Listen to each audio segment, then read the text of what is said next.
Hey,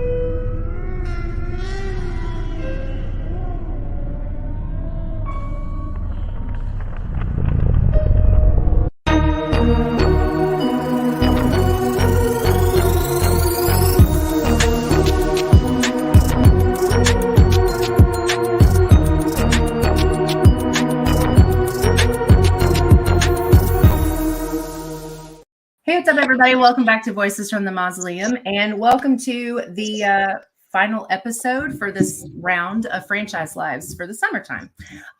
Tonight, we are going to be talking the Insidious franchise. For people who have not seen The Red Door, we are going to refrain from spoilers until the second half of the show. So the first half will be primarily no spoilers for the fifth movie, and then in the second half, we'll talk, whatever we want to talk about.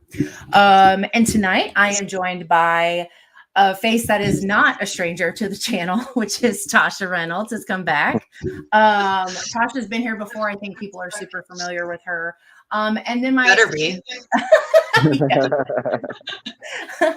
and then our special guest tonight is Anthony Brownlee, who has not been on the channel before.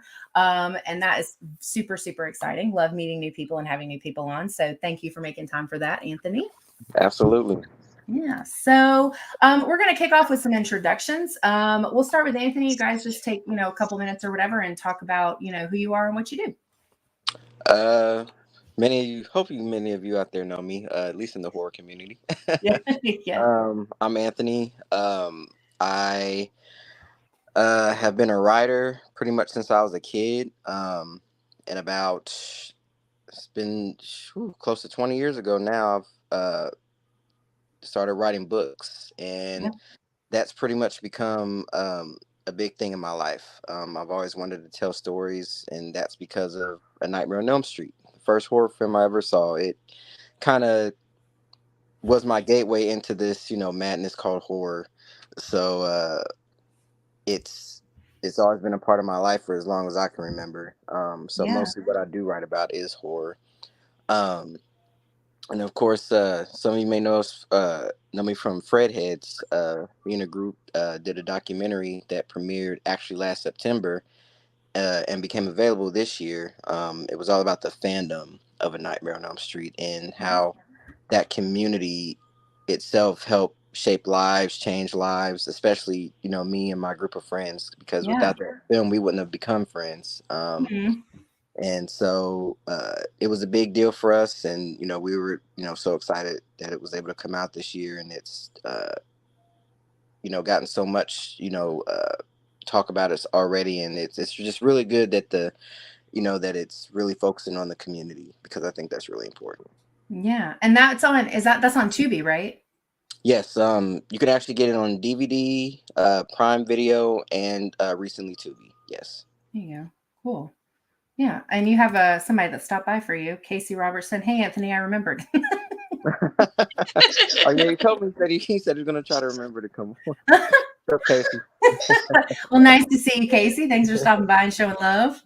I talked about that briefly when I did my Nightmare on Elm Street live, a couple weeks ago. I did bring it up because it is and I think you say this when you post about it, but literally like a documentary, I guess you'd call it, like for the fans, by the fans. That's very true. So definitely check that out. It's on Tubi, and like you said, you can get it in other places too. And all the links for everybody are in the description for this episode, so it'd be really easy to find them and the things that they're involved with too. And then Tasha, go ahead for old time's sake. What do you do? Yeah, but to be fair, I feel like things have changed a lot since the last time I was on. You do way more now than you did the last time. You're right. Yeah. So the biggest thing at this point is the Sinister Scoop. We just added 2 new contributors for book reviews, movie reviews, game reviews, opinion pieces. You did one for Skinamarink. We've got all kinds of stuff up there. So that is actually growing. And, merch courtesy of Angel. So I'm trying to get the podcast up and running again, but that's kind of been a victim of what a crazy year 2023 has been. So, and I apologize. I don't know if you guys heard the thunder earlier. just thundered really loud a minute ago. So Yeah. I have atmosphere music. I don't know if you guys do. I'm ready to go. And Journey's not going to flip out because he's currently like a Curled huddled up under you. Poor pup. mess at my feet under my desk right now. Aw, poor thing. The poor baby. Tasha is also like a really active member in the writing community too. So she also does editing and things of that nature as well. She just edited my anthology, That Old House, The Bathroom. And which I'm also in. And she is featured in as well. She got a story in that as well. Yes. Nice. And I'm in the most recent Ravanna ones, Dark Blooms, the coming of age horror.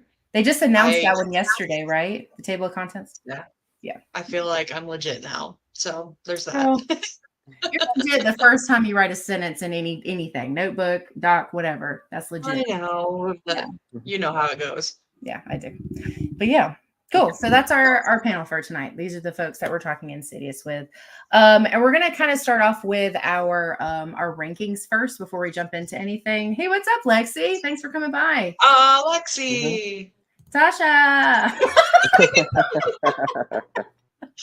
She must have typed that like as soon as you said that. It popped out like as soon as you said that. That was funny. Yeah, so we're going to start out with our rankings. And we're going to start with Anthony. We'll go Anthony, Tasha, and then I will go last. And yeah, just talk about your rankings and whatever you want to share about them.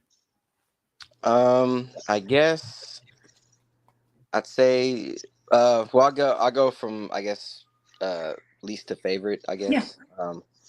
I guess least will be, It's hard. Maybe I know. It's hard. I'll say maybe 5, but that's only because it's so new and I've only watched it one time. That's fair. That's fair. And I, sometimes with at least me, I have to watch movies sometimes like a few times, before I can, really kind of get that feel for it. Mm-hmm. And just seeing it the one time is just kind of because there's some things I said I know if I go back and watch, I'll probably catch something I didn't catch before. So I'll just say part 5 for now. Yeah. And after, I don't want to talk about it too much. Just just not right now. No, yeah, that's fine. But next one I would probably say is part 4, The Last Key. I actually saw that one at the movies, and I had only saw it once at the movies, and then once another time before. Mm-hmm. And honestly, before we did this show, I watched it again just to make sure I could refresh on it. I had to do the same thing. Yeah. And it was actually really cool because there was some things I actually forgot about that movie, and it was a little bit darker than I thought, but not dark in the sense of like the spirits and the ghosts that pop up, but like Elisa's story. It was. I was like, man, this is like really sad. Just watching her, how she grew up and was getting like abused by her father, and she left home at 16, and just everything she went through. And I was just like, wow. I said, I actually kind of forgot about that. I mean, a little bit. I mean, I knew it was about her life, mostly, as a young girl, but it just, some of those little details kind of, escaped me after all that time. And I really liked that because I felt like that's where I felt Lynn Shay really shined the most in The Last Key, in my opinion. She's so good. I love agree. her. Yeah, she is like a powerhouse. Like I feel like she's an underrated, like just scream queen. Like totally agree. Underrated. She has been in so many, and just watching her was just really good in this particular part. And then next I'd say part 3. And that was, I actually didn't see part 3 in the theaters. I think that was the only one I didn't see in the theaters. I actually saw that. I think I ended up just buying it. I'm, such a physical media collector. I just buy movies. I don't even it's not really a lot of places you can rent anymore in like the old sense, but right. For to buy them. I was already fan of the franchise, so I just bought it, and I really did like it. I really did enjoy it. Because it kind of threw me at first because I wasn't really 100% sure what it was about. Because I actually try not to watch trailers. Yeah. I prefer being surprised. And so watching this one, when I saw that she was in it, I was kind of confused because obviously what happened at the end of part two, and Yeah. then I realized it was a prequel, and I was Mhm. like, this is really awesome because I really loved her character, and it's like now we get to see more of her. Yep. Speaking about Elise, and then the fact that you know all this stuff that you see with part three and part four is like going back to what we're gonna see in part one and part two, and Mhm. I just love how it's all connected like that. It's Oh like each yeah. character connects in some way, and it's so interesting. And watching her, kind of disown her like ability, Yeah. in the beginning, just because of what happened with her husband, and her seeing, this woman in black who keeps, saying that she's going to kill her, and then, it's, that one. I mean, that one has some really terrifying moments in it. It does. Yeah. Like this franchise got me a lot. And I'm Yep. pretty desensitized when it comes to horror movies. 'Cause I've been Sure. watching them for so many years, but this Well, series yeah. I have found is like really just kind of got me where it's just like, like, Yeah. Yeah. so, Yeah. so definitely a fan of part three. And then I have to say part two next. So I guess honestly, the way I'm ranking them, Chronological. they're going chronological as I'm saying it. So yeah, they're very chronological, which is okay. Yeah. No, that's fine. So, Yeah. um, part two, just because I was so enamored with part one, I couldn't wait for a part two. Oh And yeah. it, picks up right where part one left off. That's kind of old school. Mhm. Halloween and Hellraiser, and some of the Friday the 13th picking up right where the last one left off. And Yeah. I honestly feel like that makes like really fun for a sequel because Yeah. it puts you right back in that moment. Because I feel like when you're watching a movie and like time has passed on screen, it's like Mhm. time has passed obviously in real life, and it's kind of like, okay, these few years have gone by. I'm kind of in this new place now, but movies like that, they take you back to Yes. those feelings like almost like immediately, because it's like the way it just left off in that basically a cliffhanger, because Yeah. that Josh was possessed, and Yeah. just with that final line, I mean, like, I'm right here, and she turns and gasps, and then it was just over, That's it. and like right there it picks up, and it's just like, because you never knew what happened to her. You're just like, did she get attacked, Yeah. or did she just start going on this, killing rampage? What happened? Yeah. And now you find out that basically, this entity was just basically trying to have a life Yeah. in a sense. So it's like it wasn't as, you know, I guess as evil in the sense that you think it's going to be, even though it is. It's just like, Mhm. somebody just wanting to have a life, because then you get to know that person's backstory, and it's like, Mhm. wow, this poor tortured soul. Obviously you don't want him like to take hold of Josh and become Yeah. doing the things that he did, but it's also, it makes you really sad because you see what does happen to him, Mhm. in his past. Yeah. And so I think it made for a really good sequel. Yeah. I agree. And then of course part one, the first. I think that I was actually working at a movie theater when that came out. Oh, okay. And so we Oh, got that's to awesome. see, like, we always got the movies like a few days beforehand, Mhm. to set up, and all that. So we would have like our little midnight showings, like, on a Wednesday when the movie doesn't come out till a Friday. And it really would just be for the employees. And sometimes we could bring friends. And I remember it being me and probably like five other guy workers in there. I mean, and we were just like, watching that, we're just like looking at each other like, yeah, I'm not, yeah. And it's like, yeah, I'm good, man. Literally all of us were terrified. It was I was so surprised. I said no movie has gotten me like this since I was probably like 13. I think the first one came out when I was about 24, 25. Yeah. And I just couldn't believe, I mean, and there was like not 1 ounce of blood. There was like, no like killings in a sense like you would see in like a slasher. It was just Nope. pure scares.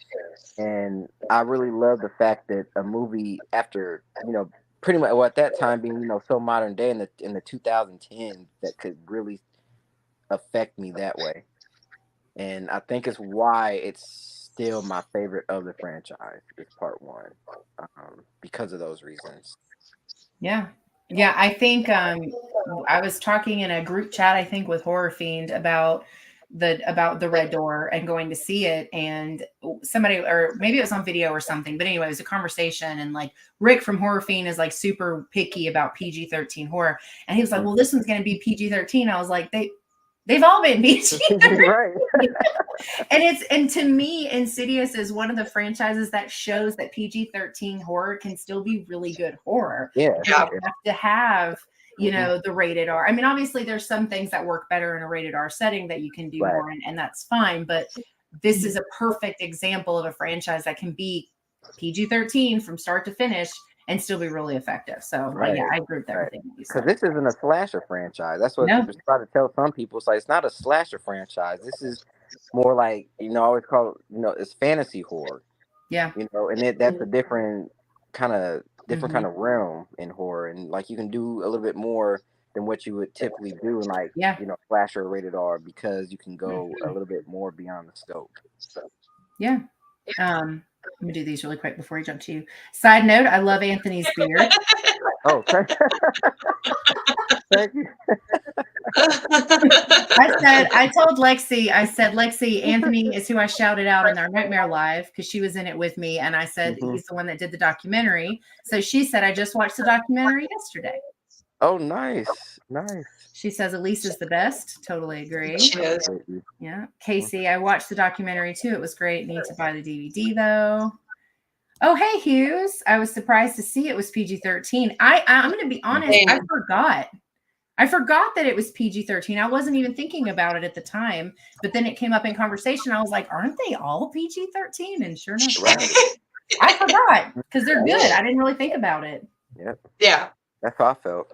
Yeah. And I think at least 4 and 5 get in that one F word that's allowed for PG-13 movies. Yeah.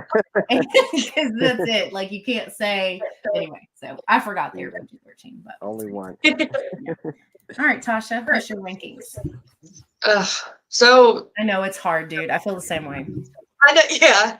So kind of, along the same lines of what you were saying, Anthony, the way it kind of jumps immediately into it, I think one of the biggest things that helps this is that they're so consistent with their characters. Yeah. This has to be one of the only franchises where they actually have all the same people playing those same characters. I mean, off the top of my head, I can't think of another one that's that consistent.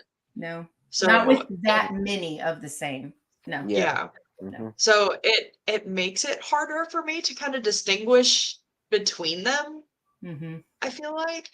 So I'm kind of tied with 4 and 5 being at the bottom, not necessarily disliked, but at the bottom. And then I'm 3, 2, 1. Okay. And I went through the same battle with the PG-13 because I'm always like, oh, but how scary really can it be? And I had just rewatched all of these like a month-ish ago. Pretty recent, yeah. Because I was pretty sure I had seen Insidious, but I couldn't remember for sure. Mm-hmm. And most of the parts that I remembered were them like in the further.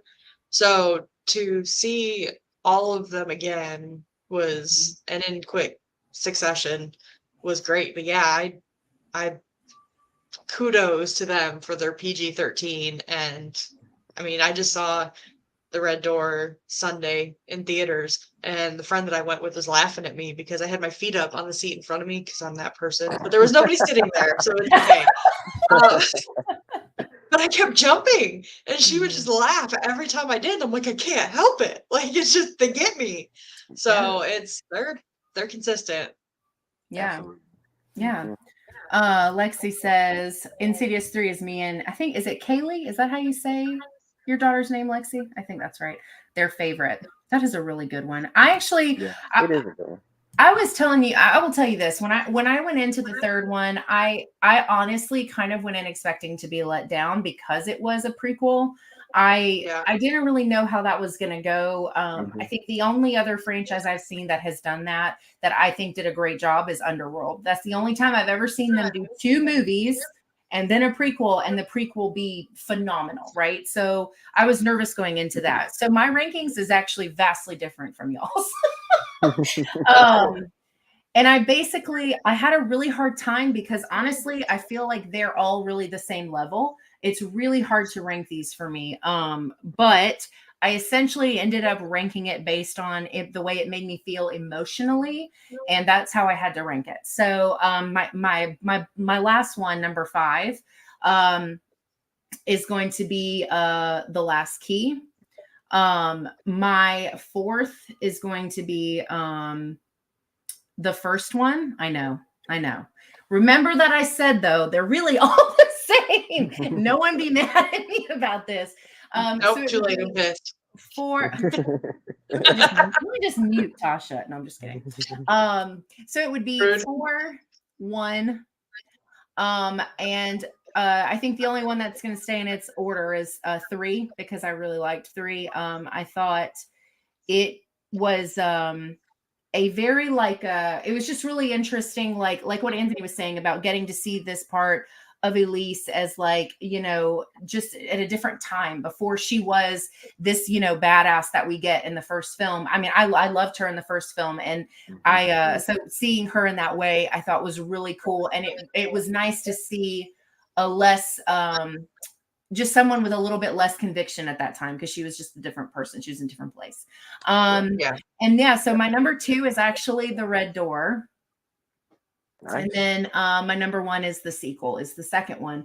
And the reason the second one mostly is in my top spot is just because for me, it went in a much darker place. When we get the story about the guy that's in the black dress, and we get all of that background, and that's like our first thing into like the child abuse themes and these really horrible things. It got so dark, and it kind of exactly what Anthony said on this one too. It really made me question how I felt about this entity. Like as angry as I am about what they've done, like you're just like, oh God, the things that they went through though before, they turning into what they turned into. It was just really heart-wrenching. And I'm going to be totally honest with you. I cried in theaters watching The Red Door. I was so emotional at certain parts of that story. It was such an emotional, conclusion to the story. And there's certain parts, and I'm sure we'll jump into them later when we get into more spoilers, that they just like pulled at me emotionally. And so that's why that one had to be my number 2, is because I think that one made me feel almost the most out of any of them, even though you get attached to the families, you feel things for them, you get into the stories and stuff. But like that one just really had my heart in its clenched fist, like the whole time. And so I really, that was my rankings, because I just thought I really enjoyed The Red Door. Patrick Wilson is me and Tasha's hubby. Yeah, he is. He just doesn't know it. It's fine. I don't know if you should say that on something that's recorded, just in case anything weird happens. Okay, so for all legal purposes, it's totally a joke. Just a joke. Hugh says 2, 3, 1 for me. Watched them last week. Haven't seen The Last Key yet. The Last Key is good. I don't think it's I think it's good. I mean, it goes order wise, it's 3, 4, 1, 2, 5.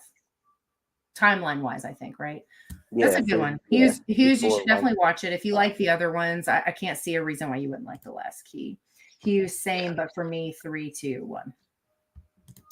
Okay, that's fair. Those movies, they actually kind of made me sad though. Like when you're watching 3 and 4, and when you watch Elise, like in part 3, and like you said, she doesn't have as much conviction because she's kind of broken at that point, and then she meets Specs and Tucker. Tucker, right? And I love them so much. Bond, and then by part 4, they've already been established with each other, and you obviously get more of Elisa's backstory with her brother and her nieces who didn't even know that she existed, and and just like, oh, you're just kind of like, oh, so, and then the ending comes, and you're just kind of like, and she gets that call from Josh's mom, Lorraine, and you're just like, oh my gosh, like, I know, chills.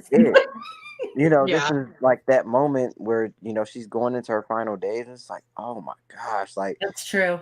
it's so sad, and it's like it really hit me. I was like, oh man, it's like it's like, man, couldn't y'all just like bring her back or some way, I know. like the stab 5 thing that we never saw, where it's got time travel, and y'all can That'd tell be her good. tell her what's gonna happen, because it's like, oh, she was just one of those characters. It's like, oh man, I wish she was still here. Like, you know, at that moment, because in the first one, you're just meeting her and just kind of like, oh man, you didn't expect her to die. Oh, Yeah. man.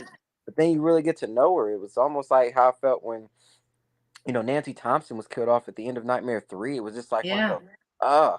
those, now it makes it even harder to watch part 1, Knowing it's coming. Yeah. knowing it's coming, and just everything we got to see with her. And it was just like, oh man, it's really sad, Yeah. And it's a good point too, because when you watch 3 and 4 as prequels to 1 and 2, it's almost like you forget. It's almost like, you've gotten back into the rhythm of her being alive and present, and you're just like, okay. And then, like you said, you get to the moment and you're like, oh, right. It's like, oh, and it's like you can't even, like, you don't even want to think about it. It's just like, no, yeah. And I love like her character specifically. I feel like there's so much more emotional depth to her throughout the franchise as opposed to, I mean, we see different sides of everybody else, but her specifically, Mm-hmm. I mean, I almost want to say like the franchise is kind of about her. Like, Yeah. Oh yeah, for sure. on that lower Definitely. level, because she's such a vital part of it. Mm-hmm. And you see her being ridiculous, especially when it comes to Tucker and Specs and Oh, I love all them. that. I The know. you see dynamic between the 3 of them is just I like, know. it's It so is. It's just cute. great. It's I so love it. It's awesome. amazing. I love And seeing then it. you get to see her like being that badass, like taking charge and Mhm. helping these people walk through, well, not really walk, they kind of have to just take off running through Yeah. things that terrify them. And she's like, guess what, you're gonna be scared, but you gotta do it anyways, so suck it up, buttercup, let's do this and do what has to be done. Yeah. So I her in particular I find very endearing. So ugh, Yeah. Yeah. I Mhm. want it. Well, I'll hold off on 5 because I know we're waiting, so Yeah. we don't want to Yeah. spoilers. Yeah. There's a lot to discuss with that one. I feel like Hughes is definitely Yeah. going to watch. You're all convincing. Good points. That's um, good. yeah. And so, and I actually had to rewatch The Last Key as well. I rewatched it today to get ready for this conversation, because that's the only one I've only seen once. I went and saw it in theaters, and then I just, it just wasn't one of the ones in the franchise that I just watch whenever I can watch it. So I rewatched it today, and I actually had forgotten a lot of stuff too. I'd kind of forgotten about some of the abuse stuff, and like as I was watching it, I remembered kind of like as things went on, like what happened. But yeah, it really pushes interesting feelings when you're thinking about how she was in 3, and then who she becomes and how she is. And she's so like caring and warm. Like she didn't choose a path of anger, bitterness from this horrible upbringing, and then not to mention all the things that she's seen, right? And Oh yeah. but she went through like so much. And the scene when I also totally forgot that her mom dies in that one. So like when that happened, I was like, oh, I totally forgot about this. And then they end up, she and her brother Christian end up being with their dad like by themselves, and at least it gets the worst of it from how it's portrayed anyway. And then she finally has had enough and leaves at 16 and leaves her brother, who I'm sure that's who the dad turned his attention to, in her absence. And that one was, I had just forgotten about all of those themes. And I'll tell you, after seeing 5, so I just saw 5 in the theaters this past weekend. And I had never thought about this franchise as statement horror. I've never really thought about some of the messages, but then after I saw 5 specifically, I was like, there's some themes here that I don't think I've paid attention to or connected until I watched that one. And then rewatching 4 today, I was like, oh yeah, there's definitely some messaging in here about trauma and these kind of things. And it just made it hit like completely different on a rewatch, I think. Oh yeah. There's well, when I was watching part 5, it I had got sort of an echo of A Nightmare on Elm Street when I watched it, and I thought it was just me when I watched it. Mhm. Because that one was with my like little horror group. We usually go and see horror movies. Usually like first day like that Friday. Mhm. Um, and when I did that, I just kind of gave my spoiler free, like, oh, I loved it. And I said, I got some Nightmare on Elm Street vibes and such. And then I had seen somebody else comment the same thing before I did Okay. the thought. And I was like, what? I swear I thought I probably would have been the only one that said something like that. And it's because this franchise to me, it hits on things, especially me as a writer too, that I love when you can talk about certain themes that aren't necessarily what you think when you think about horror. So when Yeah. people think about horror, they think about murder, mayhem, blood and guts, and Sure. slash and gash. But Yeah. when you can take things like loss and grief and abuse, and even mental health issues and Yeah. trauma, I mean things like that people don't necessarily attach to horror, but you make them horror. It it hits on such a different level because so many people have gone through those emotions. Totally agree. And it's very different than, like, I was like, well, yeah, I've never been running for my life from a hockey fast or hockey mask killer. Sure. You know what I mean? So it's like, that's like, okay. But people, but everybody on earth has experienced loss and, like I said, grief and Mhm. some sort of trauma, and people identify with that. And when Yeah. you turn it into like this horror situation, it kind of like amplifies it almost, like almost like 100 times, because it's like it takes you back Yeah. to that trauma in a sense. And that's why I kind of felt like Nightmare on Elm Street was. It was, even though it was this thing about a dream killer, it was like, but it's Mhm. all up here. Nobody, you can't go to somebody and say, hey, there's something trying to kill me in my dreams, and somebody being like, okay. And so it's basically all internal, and you have to deal with that stuff yourself. And like somebody being bullied, they have to deal with that stuff on their own sometimes. Yeah. Yeah. In this franchise, it's kind of dealing with people who are outcasts a little bit. Like Elise is an outcast in some moments because of like her abilities. And um after, like in Quinn in part 3, what she goes through, like with her mom, her loss, that kind of Yeah. trauma is eating her. So it's like so many different levels of like human emotions that go through this franchise. Yeah. And I honestly, it wasn't something I had thought about until I saw 5.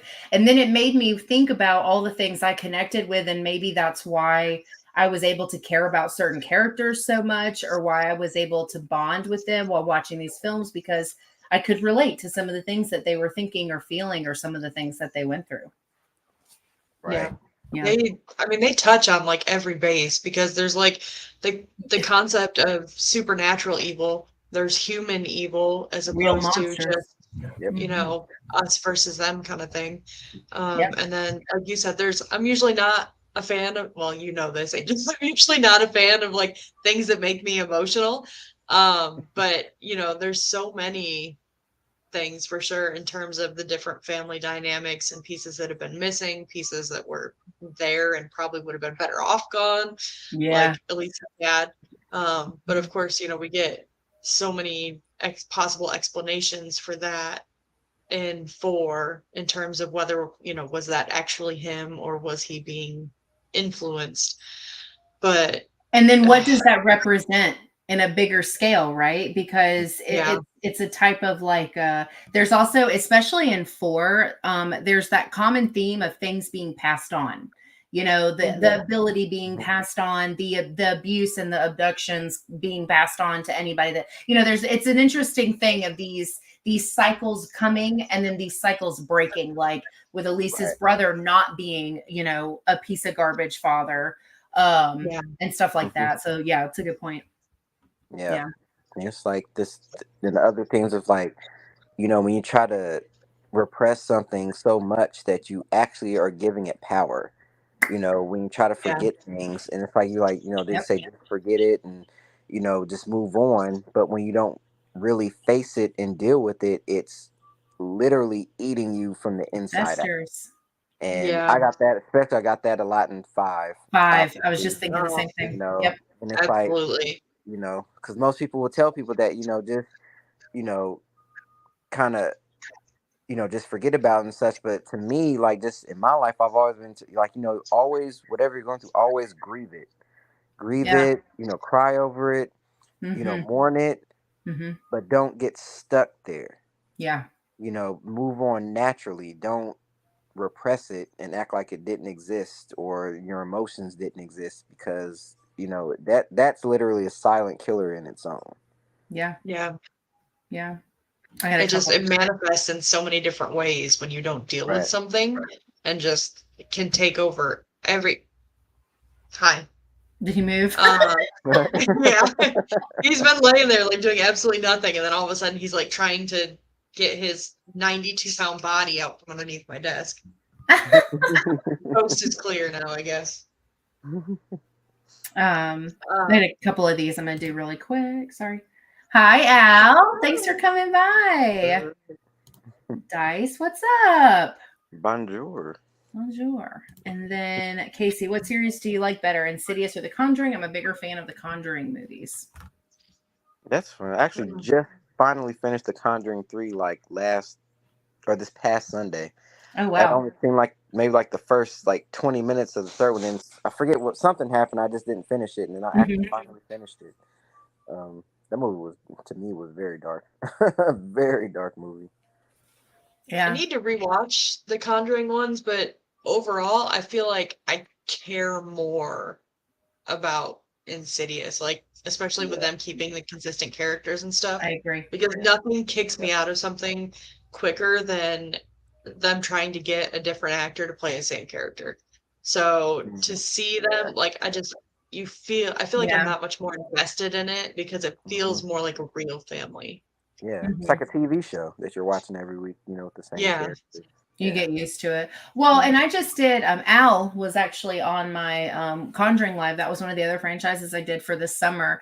And I have a lot of love for that franchise, but it lacks consistency because, the ones that have the Conjuring name in the title, I really love. The ones that are other, the branch off stuff, the spinoffs or whatever, they're not they're not great. And so it's hard because there's so many of them now and it just keeps growing. Whereas Insidious is a very tight knit storyline. And it's like we've all said, I think it's very consistent. It's very like, there's not a lot of, okay, so the doll went to the girls before this. I don't know what's going on. Like, it's very easy to follow and keep up with everything and the timeline, even though they did the two that technically took place before the first and second Insidious movies. It didn't matter because we were like, cool, got it. Like, it was easy to understand and follow along with. And the consistency and then that, I think, make it a stronger franchise. Yeah, because we still get Elise and we get Tucker and Specs and even some familiar like demons. Oh, sure. Out of all that. So, and it's like random things that didn't make sense in the first one, or something you thought was something else. It was in the first one. The early ones, connects back to 3 and 4, and like you're just like, it's like one all of those these things. So I love that. It just makes it all kind of weave nicely, just putting more pieces into a puzzle, like this huge puzzle. And I just realized that again, just watching part 4 when they're kind of like in that realm with she's with her nieces, and they open the door, and then she sees young Dalton there when he was in the attic. I know. And you think like, because the way it does, you think it's like the red-faced demon, but it's really like Elise. It was I had the same thought. Yes, I totally forgot about that, and it's like that was good. Now you watch those, and you're just like, and then it does that with part 2 when Josh is stuck in the further, and then that whole scene where you're thinking it was one of the spirits that tried to come into the house and in the first one, but it was him, and it was like, I loved that. It's just one of those things where it's just like, I love those moments, especially when it's like I said, because it's consistent and it makes sense, and it's really cool. I think that's part of why it's so hard to rank them too, because it all feels like one big movie. Like how do I pick a chapter that's my favorite when it just feels like it's one complete work? Yeah, you're right. Yep. Yeah. Yeah, because I think like I don't know which of them was written. I don't know like conceptually like what things they already had in play. I don't know like as any of that stuff. But to me, it feels like these were all written ahead of time.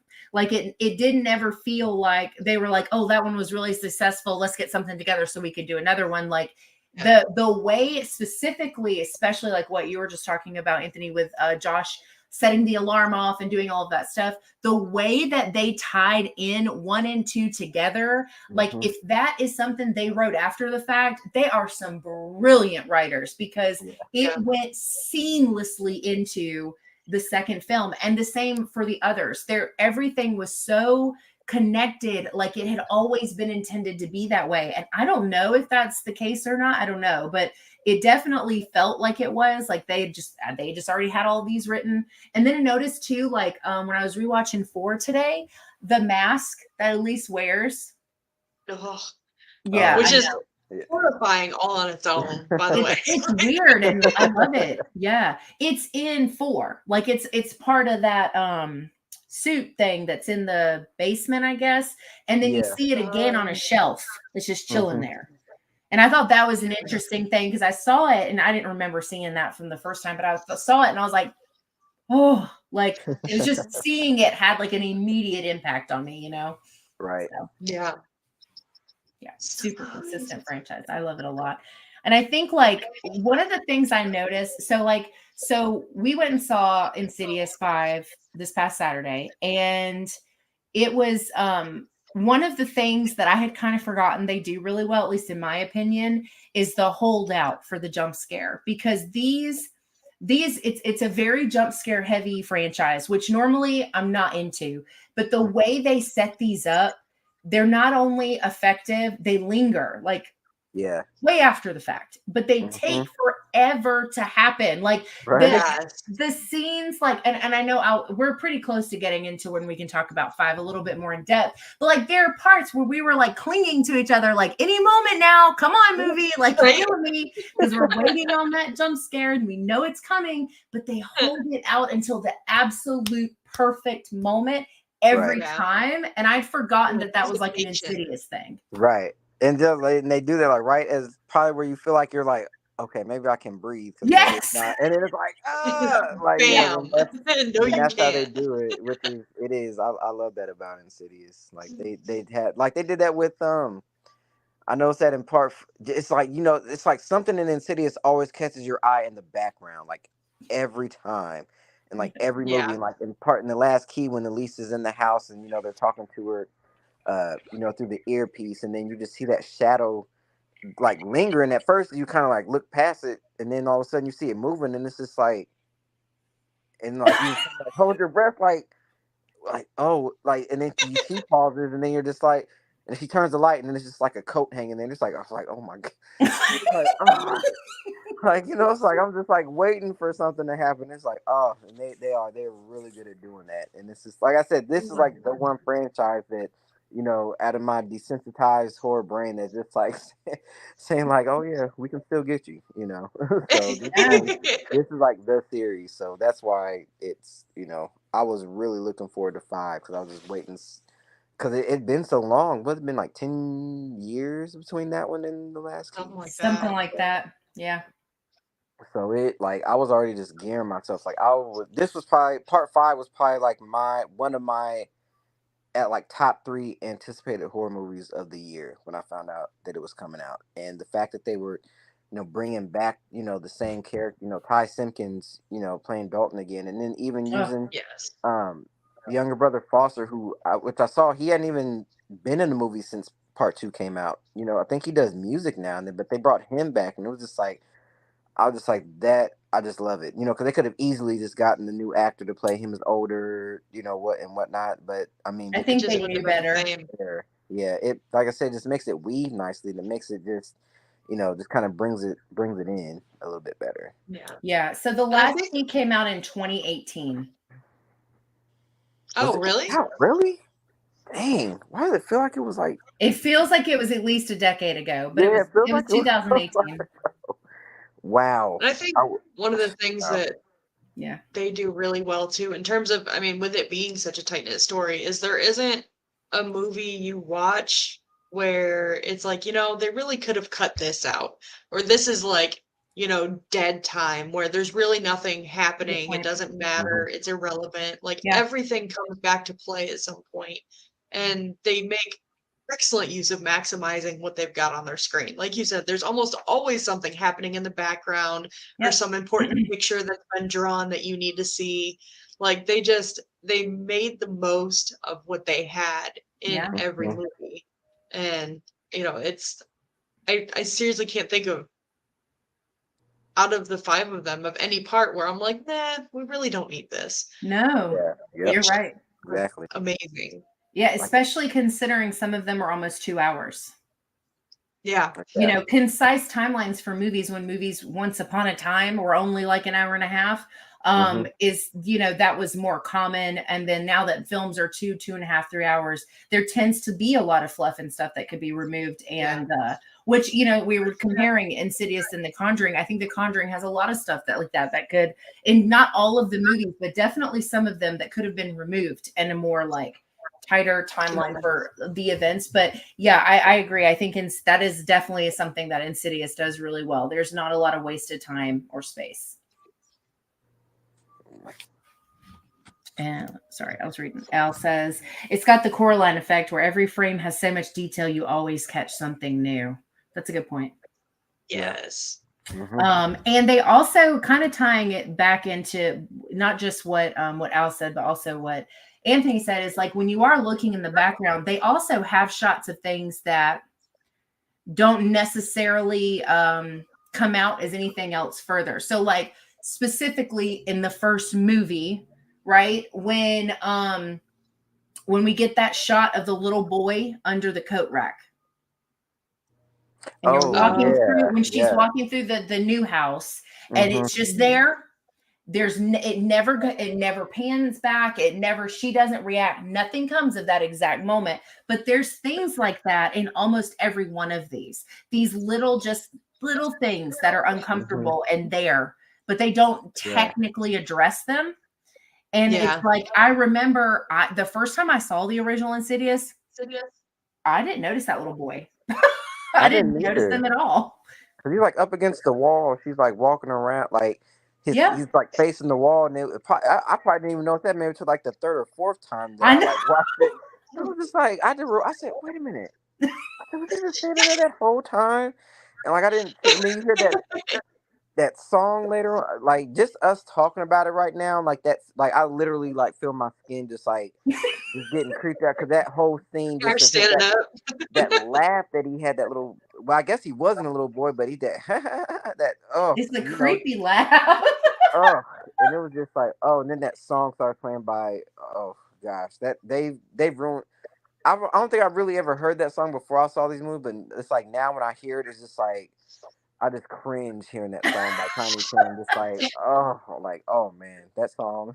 And it's supposed to be a happy song. It's meant to be. It's ruined. Like it's completely ruined. It's got like, to me, it's like the connotations on it now, just like something bad's about to happen. Yeah. Like right now, like I can't see anything good happening when that song plays now. And like, they kind of like, I mean that song basically becomes part of the franchise too. It does. It's pretty much in like every movie in some way, whether it's a big part or a smaller part. Yeah. It's Yeah. Al says, "Oh yeah, it's like Haunting of Hill House. Spooky things out of the corner of your eye that never gets addressed." And Tiptoe Through the Tulips is the name of the song by Tiny Tim. Tiptoe Through the Tulips. There's what's the other? I always think of that one, and then I think of there's another song that was used in what was it called? Tales from the Ghostland or something like that. But it's a song called Teddy Bear Picnic. Have you heard this song? It's like, if you go down to the woods tonight. You've never heard that one? Oh, yeah. I've heard that one. So creepy. Yeah. So creepy. It was used in Ghostland. And it is creepy. Like it's a creepy song. And so anyway, so I always think of these like super happy, fun, old-fashioned songs, and they're like horror movies. I don't trust it. Right. Yeah, exactly. Sort of lull me into a false sense of security. Casey I says, love how yeah, they every just time I find hear that that stuff. song, I think of Insidious. Right. There's just like no way now that you just like can't like think of Insidious hearing that song. It's And it's true. just like, yeah. Just those little moments are just like awesome to me. Cause I feel like now it's like not even in just Insidious, but because of Insidious, I find myself like looking around in movies just for those moments. Just like, you know, is something back there? It's like, because it's so dark. Is there gonna like, am I gonna see a shadow start to move, or when that thing happens where like, it's everything's so quiet and then something falls off a shelf and it's just like your whole body just starts to just like completely tense up because you're just like 1,000 different things can happen just from that thing falling right now, and it's like Yeah. your mind just starts to race on like the countless possibilities of like how many ways you're about to get freaked out, like in the Yeah. coming minutes. You just waiting on it to happen. Yeah, I think like it had been so long. So I think the last time I had watched an Insidious movie may have been, it's been at least a couple years since I just watched one just for the sake of watching them. So when I went in to see the new one, I was not prepared for the jump scares. And I ended up being also like really impressed that they didn't show that many in the trailer because, like I know Anthony, you said you try not to watch trailers. I have like, so the one I'm trying right now to not watch a trailer for, and I have successfully avoided it, is the Five Nights at Freddy's trailer because I want to go into that one completely blind. But most of the time I'll watch them and then I'll usually complain about them later because they usually give too much away. But I felt like the Insidious, the Red Door trailer actually did fine with like concealing a lot of the stuff because even the one jump scare it showed in the trailer, you don't get the whole thing because I thought I knew what was going to happen. I did not know what was going to happen, and I thought that was that was a really good way to do it because typically that stuff gets so ruined in trailers. So, just I have a new question note. after that. Tiny Tim, so that's going to haunt me forever. Christmas Carol, done. Ruined forever. So, out of curiosity, like, because we've all been to theaters to see this. What trailers for horror movies did you guys have in your movie? None? No. You didn't have any? So we got there. We probably missed the first couple because God knows trailers are 30 minutes long now. Yeah. And I had been told that Five Nights at Freddy's was one of them, so we weren't in a super big hurry to be on time because I would have had to like get up and walk out, like because I'm so determined to go into that one blind. But there weren't. In fact, my partner was like, maybe we're in the wrong movie because like none of the trailers were horror trailers. Crazy. It was like action movies, and there was no horror trailers in mine. Yeah. Now that I think back to it, there wasn't, because we usually like go out to eat first before we go to the movies, because where we eat is right across the street, and like we always know like, oh well, we got time because like I said, the trailers are like 20 to 30 minutes before the actual movie starts, so we just kind of linger. But yeah, when we went in, I don't remember seeing a trailer for. What did you get, Tasha? Oh my gosh. So I'm one of those people who's always there like crazy early, even though sometimes I try to avoid trailers. So we had there was one for like the fourth Expendables movie in terms of like action. But then there was The Nun, Five Nights at Freddy's, and Last Voyage of the Demeter. And they were all so good. Like by the time the movie actually started, like I looked at my friend Michelle and I was like, I feel like we've been here for a movie already because but it makes me nervous because the trailers were so good that I'm like, like how's the rest of the movie gonna go? I think you know what, we might have seen the Demeter one. Now that you say that, but I think that was the only one that we saw. I can't remember now. I don't remember if we watched that. I don't know. It might have been on the TV like after the fact. I can't remember. But otherwise it was like all action and like random movies. It wasn't anything horror related. The trailer for The Nun scared the shit out of me. I'm not even gonna like. I'm glad I don't remember that one because I actually did like the first Nun, and like definitely didn't want to see a trailer for like any new one that was coming out. I've been hearing about the new one that was coming out, so I'm definitely glad I missed that one. Mm-hmm. Yeah, it's good stuff. Yeah, because I actually did like that first story because it was very. I liked the first one because it was very story based. It's like you really got to really get involved with the characters, and I actually felt with that one there wasn't a whole lot of jump scares. It was more like methodical scares in that Mm-hmm. one than it was like jump scares. So I think that's another thing that made it different. And I Yeah. actually think that it's a big thing in Insidious. I think they're very methodic in how they do their jump scares. Like how you're saying, like you think like, oh, it's gonna happen here, oh, it's gonna happen Mm-hmm. here, and then it's Yeah. like right at that last minute, or you think you're good, Mm-hmm. then that's when it happens. Yeah. Yeah. I think that works a lot better for these types of movies. Yeah. Yeah. And and Insidious also balances the jump scares with general creepiness and atmosphere too, because there's times when the scare isn't a jump scare, like the perfect one is like hold on, I just saw Al's comment. I gotta post it right too. I see Anthony as a man of culture like myself.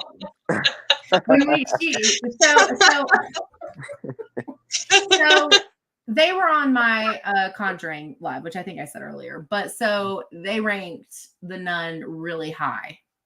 Oh, okay. And I don't rank that one very high. It's terrifying for me. Yeah, so I love that Al said culture like myself. When I hear culture, I automatically think ale. I mean, fair enough, right? Love you. But yeah, no, I think the like, and I'm saying The Last Key a lot because it's the most fresh in my mind because I literally watched it like 3 hours ago. But like there's scenes in that happen that are scary that are not jump scare related.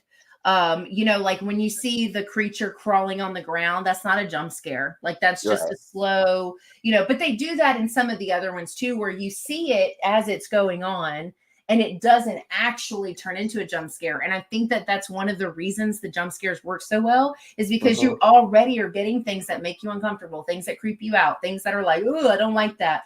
And then you get the jump scares. And I think it just like adds to them. It's like a really good formula. And that's what I said. A good example of that is in part 2 when Renee's walking around the house and the lady in black, the mother's walking around. She's in that white dress, and then she walks through like one corridor, but then she goes to the next, and then she's not there, and then you start those white curtains are fluttering. You're just like, and it's just like you feel yourself like tensing up, like because she's wearing that white dress, and it's just like, That's a good example. Yeah. Is it? And then like so she's looking at, and then like it's like not even that. It's like the moment she turns around, and then she's standing behind her, and it's just I remember jumping at that part. I do remember that one. Yeah, that one was really good. Yeah.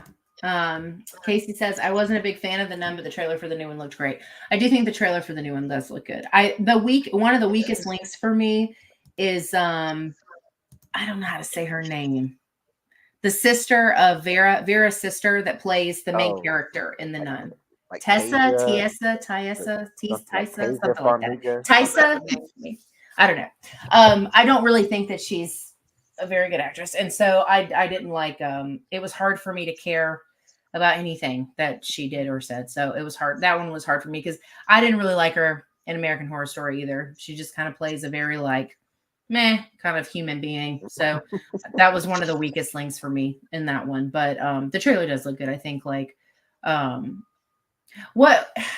okay. With the Nun, this is the last thing I'm gonna say on the Nun. The other thing that drove me crazy with the Nun is the music that happens when we see Valak. It's like it's too much. Like it's too loud. It happens too much. And it's like that. I don't know. Like I hope that in this new one, because I will absolutely watch it. I'm hoping that with the new one, it's not so aggressive with the music. Hopefully. I don't remember. Yeah. Of course, it's hard to tell from a trailer, but yeah, I can't remember if they did or not. That's a very good question. I don't think I heard it in the trailer, but we'll see. Hopefully they learned because I feel plenty of people who love the Conjuring franchise had a lot to say about the original Nun. So hopefully they kind of have just worked to make it better. I mean, to be fair, I hated the first two Annabelle movies, but Annabelle Comes Home, I love that one. So they've shown they can do a not so great start and then come back from it. So we'll see what they do. I really need to rewatch all those. Talking about them, I'm like, man, I remember bits and pieces from like everything, but not anything consistent. A lot of them are streaming right now. I don't know about all of them, but a lot of them are. I wasn't a fan of Annabelle. That one was one I couldn't. I didn't like that one either. But I haven't watched the latest one. I guess the Annabelle Comes Home. That's a good one. Actually haven't, because I wasn't that impressed with the first two. I just kind of was like, I know. Like, me too. That I didn't like even think about really seeing it that much, but I probably should like at least visit it. It's much better. It's much better. It's got some really cool stuff in it. I don't remember. I'm going to be honest. I don't remember where I ranked it because my rankings change depending on my mood. But I think that that one was one that I ranked really high for the entire franchise of The Conjuring because I really liked it a lot. It's so different than the first two. I feel like. I loved Annabelle Comes Home too. I watch it all the time. Yeah, it's one of the few that I have definitely seen more than a couple of times. I did like that one a lot. I watch that one, man. Yeah. So we're kind of going into like our second hour here. And I really want to talk the Red Door. So I've been holding on to why this. Are you laughing? I know, yeah, me too. I want to talk so badly. Oh, okay. I was like, why are you laughing at me? I waited. I did just fine. Okay, yeah. So I really want to talk about this a little more openly. So, everybody that's watching, people who are going to watch this in the future, we are going to jump into the Red Door. If you don't want it to be spoiled, it may be good to maybe skip and come back after you've seen it, because I do want to talk spoilers with you guys. Time to derail into Werewolf and Found Footage Hour. Yeah, so when we did the Conjuring franchise, we were super focused for the first hour, and then the second hour was utter chaos. We talked about everything but the Conjuring. So this one's going to be more organized because it has the newest movie. We did talk about werewolves and found footage a lot. That is what happened last time. I can go on tangents for those two all the time. But yes, I do want to talk about the Red Door. So once again, if you're watching this, we are going to go into spoilers for the Red Door. So if you've not seen it yet, just be mindful of that if you continue to listen. So I don't know. Where do you guys want to start? What were your thoughts of this one? I mean, I think both of you kind of put it at the bottom, but I know that's not necessarily because you didn't like it. So right. Oh yeah. Cause I definitely liked it. Actually, I liked it. Like I said, I'll need to like rewatch it at least like one or two more times just to really feel it. Yeah. Because there were some things that I like absolutely loved, and then there were some things I was kind of, I wish they had kind of expanded on some things a little bit. Like, since this was pretty much marketed as like the last, I really wanted to maybe learn a little bit more about the red-faced demon, just because it had become so attached to the family. And I wish the ending may have been just a little bit more fantastic, because once Dalton had let himself like sink farther in, and then red-faced demon had like taken over his body, I honestly thought really the last half of the movie was him like going to be like super possessed by this demon. It was just going to go forth from there, but it happened kind of quick. Like he got possessed, then he wasn't within like maybe like the same breath. It was just kind of like, oh, I thought it would just been a little bit more fantastic, and I thought that would have been really cool, because that demon had pretty much been obsessed with Dalton since the first film. And like to finally get that close to where the demon is now taking over his body, I was like, oh, this is going to be like, gnarly.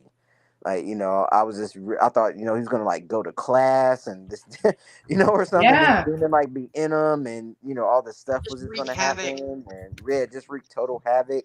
Because Elise says that, this is like, in the first one, she said there's, there's demons who are like, benevolent, and then there's some that are insidious. And that one was like the one that she specifically said was there to like cause chaos, cause destruction. So I was kind of hoping more of that a little bit. So I was a little disappointed by that. I see that, yeah.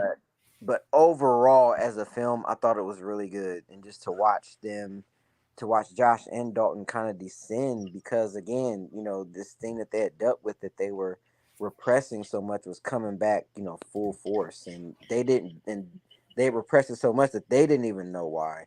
Yeah.